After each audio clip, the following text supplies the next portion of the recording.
صحابہ کرام کے حوالے سے کسی قسم کے شک شبے میں مبتلا نہیں ہونا۔ صحابہ تو وہ ہیں کہ جنہوں نے اپنی آنکھوں کے سامنے رسول اللہ صلی اللہ علیہ وسلم کی زیارت کی ہے، تو یہ صحابہ پر اعتراض کرنے والے یہ کن احمقوں کی جنت میں رہتے ہیں؟ یہ کس طرح سے صحابہ کرام پر انگلی اٹھاتے ہیں؟ جو معاملات طے ہو چکے، حل ہو چکے، ان کے حوالے سے ہم سے پوچھا بھی نہیں جائے گا، تو ان تاریخی روایات کو، واقعات کو لے کر صحابہ پہ اعتراض کرنا، صحابہ پہ تبرہ کرنا، یہ ایمان والوں کا شیوا نہیں ہو سکتا۔ اور ایمان والوں کو اس حوالے سے کسی قسم کے شک شبے میں مبتلا نہیں ہونا چاہیے۔ یہ صحابہ کرام پر اعتراضات کرنے والے، ان سے پوچھو تو صحیح، یہ کس حیثیت سے صحابہ پر اعتراض کرتے ہیں؟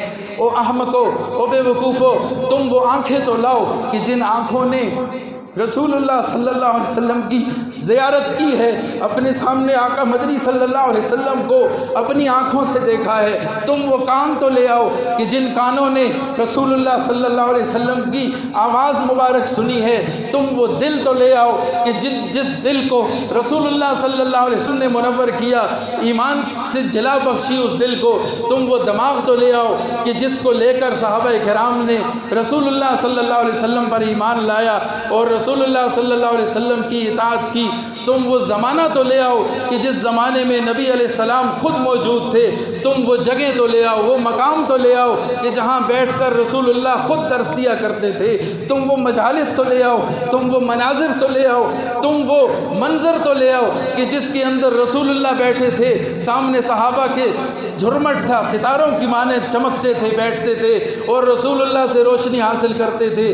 تم وہ ایمان کی حالت تو لے آؤ کہ جو صحابہ نے حضور کے سامنے حضور کے ہاتھوں میں ہاتھ دے کر ایمان قبول کیا تھا۔ تم وہ بیعت تو لے آؤ جو رسول اللہ کے ہاتھوں میں ہاتھ دے کر صحابہ نے موت پر بیعتیں کی تھیں۔ تم وہ غزوات تو لے آؤ کہ صحابہ کرام نے کس طرح رسول اللہ کا ساتھ دیا تھا، اپنی جانوں کے نذرانے پیش کیے تھے، اپنے آپ کو ٹکڑے ٹکڑے کروایا تھا اور ایمان پر مر مٹے تھے، فدا ہوئے تھے۔ تم وہ ایمان تو لے آؤ، تم وہ اخلاق تو لے آؤ جو صحابہ نے حضور سے سیکھے تھے۔ تم وہ عبادت تو لے آؤ جو صحابہ نے حضور سے سیکھ کر کی تھی۔ تم وہ اعمال تو لے آؤ کہ جو اعمال صحابہ نے رسول اللہ صلی اللہ علیہ وسلم کی تعلیم سے سیکھے تھے اور حاصل کیے تھے اور ان اعمال کو کر کے وہ کامیاب ٹھہرے تھے۔ تم وہ نماز تو لے آؤ کہ جس نماز کی امامت امام الانبیاء صلی اللہ علیہ وسلم کیا کرتے تھے اور صحابہ ان کی اقتداء میں نماز پڑھا کرتے تھے۔ تو صحابہ کرام کی برابری کوئی نہیں کر سکتا، صحابہ کرام کی شان کو کوئی نہیں سمجھ سکتا۔ اللہ نے ان کی رضامندی کا سرٹیفکیٹ جاری کر دیا، ان کے ایمان کی دلیل، ان کے ایمان کا ثبوت اللہ تعالیٰ نے دے دیا۔ تو پھر ایمان والوں میں اس حوالے سے کسی قسم کا شک شبہ نہیں ہونا چاہیے۔